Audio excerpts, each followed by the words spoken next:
उपराष्ट्रपती पदाच्या निवडणुकीत एनडीएकडे जिंकण्यासाठी पुरेसं संख्याबळ होतं। त्यामुळे सीपी राधाकृष्णन यांच्या विजयापेक्षा चर्चा रंगली ती त्यांना मिळालेल्या जास्तीच्या मतांची। एनडीएने आपली मतं साबित राखलीच, पण इंडिया गटाच्या मतांना सुरुंग लावला। त्या क्रॉस वोटिंगमध्ये महाराष्ट्रातील महाविकास आघाडीचे काही खासदार आहेत असं शिंदेंच्या शिवसेनेकडून छातीठोकपणे सांगितलं जातंय, तर महाविकास आघाडीकडून सगळ्या आरोपांचं खंडन केलं जातंय। क्रॉस वोटिंगचा हा खेळ आपण समजून घेऊया।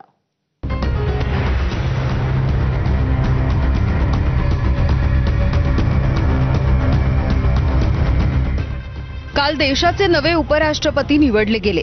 एनडीएनं सहज ही लढत जिंकली, पण एनडीए उमेदवाराला मिळालेली जास्तीची मतं आणि बाद झालेली 15 मतं यावरून क्रॉस वोटिंगची सध्या जोरदार चर्चा सुरू झाली आहे। ही चर्चा आता थेट महाराष्ट्रात येऊन ठेपली आहे। इंडिया गटाच्या त्यातही महाविकास आघाडीच्या खासदारांनी क्रॉस वोटिंग केलं असं हलकेच सूचित केलं जाऊ लागलंय।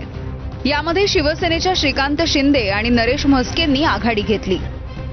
एनडीएला मतदान करणाऱ्या इंडी अलायन्सच्या खासदारांचे मनापासून धन्यवाद अशी पोस्ट करत शिंदेंनी ठाकरेंना आणि राहुल गांधींना सुद्धा डिवचले।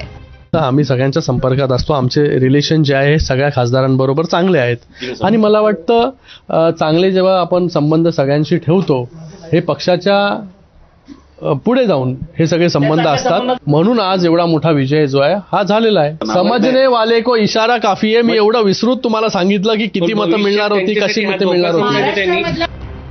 महाविकास आघाडीच्या खासदारांनी एनडीए उमेदवार सीपी राधाकृष्णन यांना मतदान केलं असा दावा शिवसेनेचे खासदार नरेश म्हस्केंनी केला। मात्र आपली किंवा महाविकास आघाडीची मतं फुटली नाहीत या दाव्यावर शरद पवार यांच्या राष्ट्रवादीचे प्रवक्ते ठाम होते। राज्यामधील काँग्रेसच्या खासदारांनी भाजप शिवसेनेवरच टीकेची झोड उठवली आहे। मला जो कागद दिला त्याच्यावर कुठलाही नंबर नव्हता, पारदर्शकपणे होता। अच्छा, तुम्ही महाराष्ट्राचे मतदार का, चला तुम्हाला गुलाबी रंग नाही, तिथे पांढराच रंग चालतो।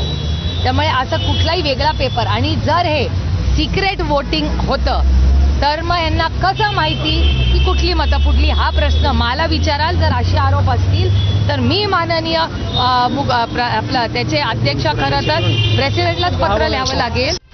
इंडिया गटाचा उमेदवार पराभूत झाला, पण सहजासहजी हार मानतील ते संजय राऊत कसले।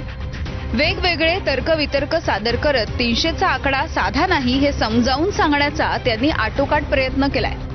क्रॉस वोटिंग झाल्याचं त्यांनी थेट नाही पण वळणं घेत घेत ऑलमोस्ट मान्य करण्याच्या जवळ येऊन ते ठेपलेत।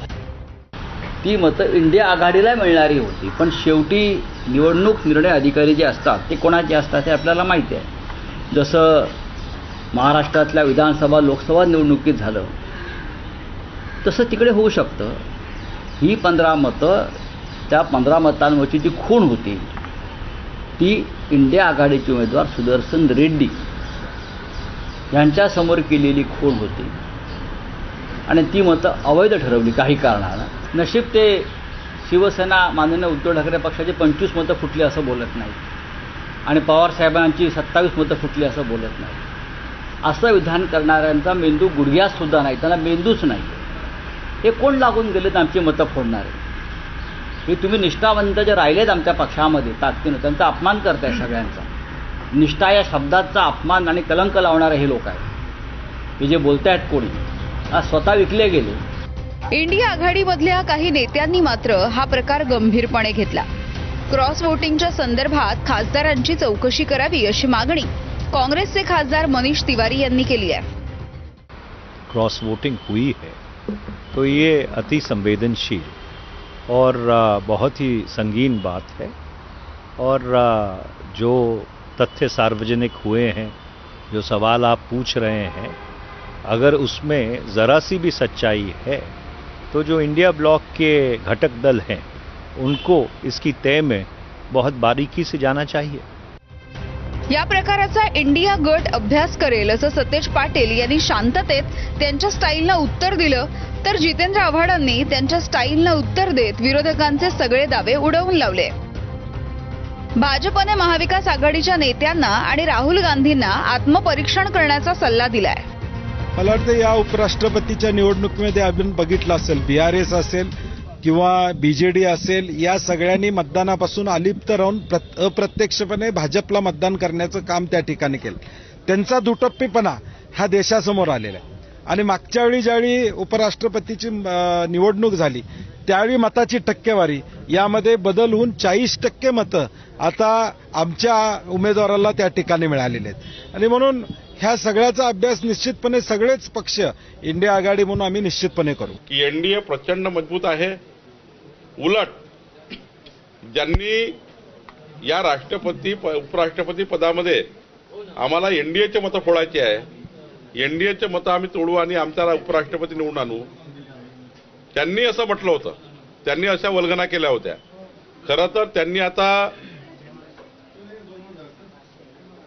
महाविकास आघाडीच्या नेत्यांनी आणि वरच्या त्यांच्या संपूर्ण राहुल गांधींनी आता आत्मपरीक्षण केलं पाहिजे की अवैध मतं कुणाची आहेत. हे सर्व मतदान जे आहे ते मतदान गुप्त मतदान असतं. त्यामुळे गुप्त मतदान ही प्रक्रियाच त्यासाठी आहे.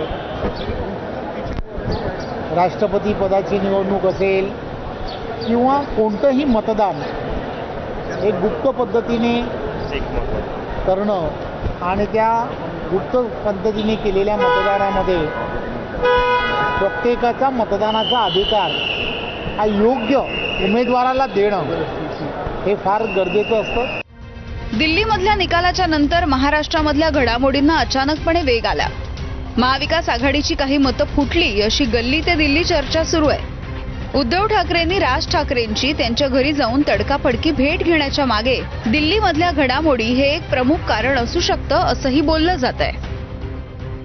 काँग्रेस असेल, शरद पवार यांची राष्ट्रवादी असेल किंवा ठाकरेंची शिवसेना असेल, तिन्ही पक्षांच्या प्रमुखांना कोणाची कुठे चूक झाली आहे याचा अंदाज आहे. या आधीचा अनुभव बघता क्रॉस व्होटिंगवरती कोणताही पक्ष कारवाई करेल याची शक्यता तशी कमीच आहे. ब्युरो रिपोर्ट, ABP माझा.